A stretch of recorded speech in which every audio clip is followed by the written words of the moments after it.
नमस्कार, जय जोहार साथियों। मैं हूं आप सभी के साथ निधि भारद्वाज। सीजी राउंडअप के इस खास एपिसोड में आप सभी दर्शकों का स्वागत है। मेरे साथ है सहयोगी पूजा शर्मा। सीजी राउंडअप में हम आपके लिए लेकर आते हैं दिन भर की वो बड़ी खबरें जो आपके लिए जानना जरूरी है और जिसके चलते छत्तीसगढ़ का सियासी पारा हाई रहा। तो चलिए शुरुआत करते हैं उस बड़ी खबर के साथ जिससे कांग्रेस को एक बार फिर से बड़ा झटका लगा है। लोकसभा चुनाव से पहले एक और ओपिनियन पोल सामने आ चुका है। इंडिया टीवी सीएनएक्स ने ये ओपिनियन पोल किया है जिसमें छत्तीसगढ़ की 11 सीटों पर जनता का क्या मिजाज है, क्या मूड है, ये समझने की कोशिश की गई और जो नतीजे सामने आए हैं वो कांग्रेस के लिए बेहद निराशाजनक है क्योंकि कुछ नया होता हुआ इसमें दिखाई नहीं दे रहा है। बीजेपी 11 में से 10 सीटें जीतती हुई दिखाई दे रही है और इस ओपिनियन पोल के मुताबिक कांग्रेस को मात्र 1 सीट जाती हुई दिखाई दे रही है। वर्तमान की बात करें तो बीजेपी के पास 9 सीटें हैं और कांग्रेस के पास 2 सीटें हैं। बीजेपी दावा कर रही है कि इस लोकसभा चुनाव में वो ज्यादा से ज्यादा सीटें जीत कर आए, ज्यादा मतलब पूरी 11 सीटें जीतने का लक्ष्य उसने रखा है और कांग्रेस कहती है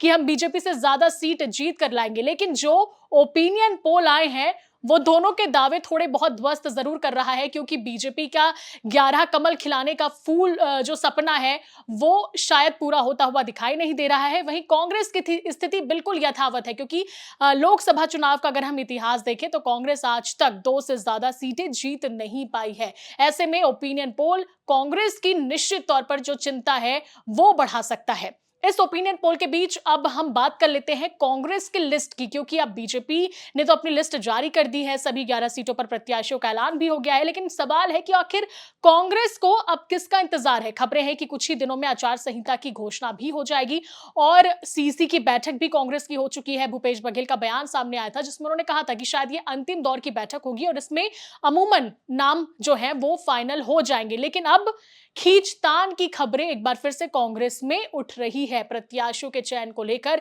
फिर से घमासान कांग्रेस में देखने को मिल रहा है। हाल ही में खबर आई है कि बस्तर लोकसभा सीट से टिकट के दावेदार बहुत ज्यादा है। कवासी लखमा जो कि कांग्रेस के कद्दावर नेता हैं, कोंटा से विधायक हैं, उनके बेटे हरीश लखमा बस्तर सीट से लोकसभा चुनाव लड़ना चाहते हैं और उनकी पैरवी करने खुद उनके पिताजी कवासी लखमा अपने बेटे हरीश लखमा को लेकर दिल्ली पहुंचे हुए हैं। उन्होंने आलाकमान से बातचीत की है और इच्छा जाहिर की है कि मेरा बेटा चुनाव लड़ना चाहता है तो उन्हें टिकट दे।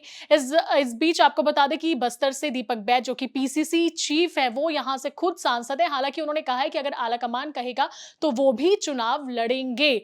लेकिन बस्तर में केवल हरीश लखमा और दीपक बैज दावेदार नहीं है। यहां से खबरें हैं कि कई और बड़े चेहरे चुनाव लड़ना चाहते हैं। तो टिकट को लेकर फिलहाल खींचतान की स्थिति कांग्रेस में दिखाई दे रही है। नाम फाइनल नहीं हुआ है तो घमासान चल रहा है। इस बीच देखना होगा कि कांग्रेस की लिस्ट कब तक सामने आती है। बिल्कुल। और जब तक ये नाम सामने नहीं आ जाते निधि, कांग्रेस के ये खींचतान का दौर चलता ही रहेगा और कांग्रेस की गुटबाजी फिर से एक बार देखने को मिल सकती है। और इस बीच एक और बड़ी खबर से मैं आप लोगों को रूबरू करा दूं। चिंतामणि महाराज ने बीजेपी की चिंता बढ़ा दी। आप सोच रहे होंगे कि कैसी चिंता बढ़ा दी। दरअसल कांग्रेस में लंबे समय तक अपनी सेवा देने वाले चिंतामणि महाराज बीजेपी में शामिल हो चुके हैं और बीजेपी में शामिल होते ही बीजेपी ने उन पर भरोसा भी जता दिया और सरगुजा से लोकसभा का उम्मीदवार बना दिया। अब लोकसभा का उम्मीदवार उन्हें चिंतामणि को बना तो दिया, लेकिन ये बात कांग्रेस को नागवारा गुजरी और लगातार कांग्रेस जो है बीजेपी और चिंतामणि महाराज और साथ ही साथ ईडी पर भी जमकर हमला बोल रही है। प्रेस कॉन्फ्रेंस किया कांग्रेस ने हाल ही में और इस दौरान उन्होंने मोदी सरकार पर जमकर निशाना साधा। उन्होंने ना सिर्फ चिंतामणि से ये सवाल पूछे कि जिस कथित कोल लेवी घोटाले में उनका नाम ईडी ने आरोपी के तौर पर शामिल किया था, क्या वो नाम उनका नहीं था, या फिर जैसे ही वो बीजेपी में शामिल हुए कैसे क्लीन चिट उन्हें दे दी गई। इसके साथ ही कांग्रेस ने ताबीज का भी जिक्र किया। ताबीज कमल छाप नामक ताबीज का जिक्र उन्होंने किया और कहा कि जैसे ही कोई नेता बीजेपी में शामिल होता है बीजेपी उन्हें कमल छाप ताबीज पहना देती है और पूरी तरह से वो बेदाग हो जाते हैं, पाक साफ हो जाते हैं। तो लगातार जो है चिंतामणि महाराज को लेकर कांग्रेस आक्रामक रूप अपना रही है। निधि, आपको याद होगा साल 2023 के विधानसभा चुनाव में बीजेपी ने इसी मुद्दे को बहुत बढ़ा चढ़ाकर जो है अपनी आवाज उठाई थी और कांग्रेस को घेरने का एक भी मौका नहीं छोड़ा था। तो अब आगामी लोकसभा चुनाव में कांग्रेस इसको बड़ा मुद्दा बना रही है और इसे बहुत ज्यादा तूल भी दे रही है और बीजेपी को घेरने की वो कोशिश कर रही है। ऐसे में कहीं ना कहीं इस बात का भी अंदाजा लगाया जा रहा है कि इस मामले पर बीजेपी की मुश्किलें कांग्रेस जरूर बढ़ा सकती है। बीजेपी की मुश्किल बढ़ रही है या नहीं ये तो वक्त बताएगा, लेकिन बीजेपी की अगर हम लिस्ट की बात करें तो भारतीय जनता पार्टी ने साहू समाज से मात्र एक उम्मीदवार उतारा है। ऐसे में खबरें तेज हैं कि साहू समाज की थोड़ी बहुत नाराजगी देखने को मिल रही है। पिछले बार की बात करें तो 2019 में बीजेपी ने 2 साहू समाज के उम्मीदवारों को टिकट दिया था। एक थे अरुण साव बिलासपुर से और दूसरे चुन्नीलाल साहू महासमुंद से। अरुण साव की जगह इस बार बिलासपुर से तोखन साहू को टिकट मिला, लेकिन महासमुंद से चुन्नीलाल साहू का टिकट काट दिया गया। अब जो खबरें ये हैं कि साहू समाज के लोग कह रहे हैं कि प्रतिनिधित्व जो है वो उनके समाज से कम दिख रहा है। मात्र एक साहू समुदाय के प्रत्याशियों को मैदान पर उतारा गया है।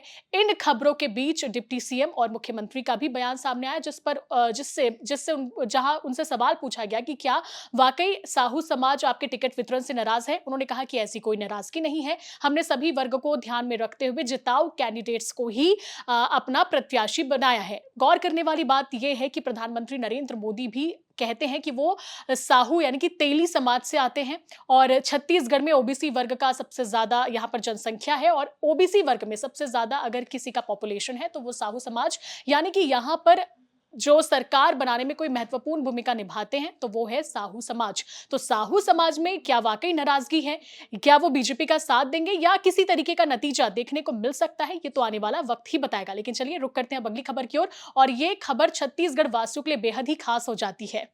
और खास इसलिए भी हो जाती है क्योंकि द केरला स्टोरी से सबके घरों पर, सबके दिलों पर राज करने वाली अदा शर्मा अब छत्तीसगढ़ के बस्तर पर आधारित बस्तर द नक्सल स्टोरी में नजर आने वाली है। 15 मार्च को पूरे देश भर के सिनेमा घरों में ये फिल्म रिलीज होने वाली है और रायपुर पहुंचकर खुद अदा शर्मा ने इस फिल्म का ट्रेलर लॉन्च किया है। आप जानते होंगे झीरम हत्याकांड जो सबसे बड़ा कहना चाहिए नक्सली हमला छत्तीसगढ़ में हुआ था। न केवल छत्तीसगढ़ बल्कि पूरे देश का सबसे बड़ा नक्सल अटैक। बिल्कुल। और निधि, इसके साथ ही साथ टेकल गुड़ेम माफ कीजिएगा ताड़मेटला के नक्सल हमले का भी इसमें जिक्र किया गया है। साथ ही साथ इस कहानी में जिस तरह से हम ट्रेलर देखकर समझ पा रहे हैं, नक्सलवाद और सैनिकों के बीच के संघर्ष को बताया गया है इस कहानी के जरिए और इस बीच गांव वालों की परेशानी, कैसे वो इन हालातों में अपना जीवन यापन करते हैं, ये सारी इर्द गिर्द आदिवासियों की घूमती कहानी को इस फिल्म के जरिए बताने की कोशिश की गई है। तो वाकई ये न सिर्फ छत्तीसगढ़ वासियों के लिए बल्कि पूरे देशवासियों के लिए भी एक बहुत ही बड़ी फिल्म साबित होने वाली है, खासतौर पर उन लोगों के लिए जो छत्तीसगढ़ को केवल नक्सलवाद के लिए जानते हैं और बहुत अच्छी तरह से उन्हें छत्तीसगढ़ के बारे में जानने का, समझने का मौका मिलेगा और साथ ही साथ जवान कैसे वहां पर अपना जीवन यापन करते हैं, आदिवासी इन दोनों के संघर्षों के बीच जूझते हुए कैसे अपने जीवन को यहाँ पर चला रहे हैं, ये तमाम कहानियां जो है वहां पर बस्तर की वो इस फिल्म के जरिए आपको देखने को मिलेगी। तो 15 मार्च को ये फिल्म रिलीज हो रही है जिसका ट्रेलर लॉन्च हो चुका है। तो चलिए, केरला के बाद अब आपको छत्तीसगढ़ की जो स्टोरी है वो बड़े पर्दे पर देखने को मिलेगी। उम्मीद है ये जो फिल्म है वो छत्तीसगढ़ की जो कहानी है वो दूर दूर तक लोगों तक पहुंचाए। सीजी राउंडअप में फिलहाल इतना ही। उम्मीद है आपको हमारा ये एपिसोड पसंद आया होगा। छत्तीसगढ़ तक अगर आपने सब्सक्राइब नहीं किया है तो जरूर करें और कल नए विषय और बहुत सारी खबरों के साथ हम फिर हाजिर होंगे। तब तक देखते रहे छत्तीसगढ़ तक। नमस्कार, जय जोहार।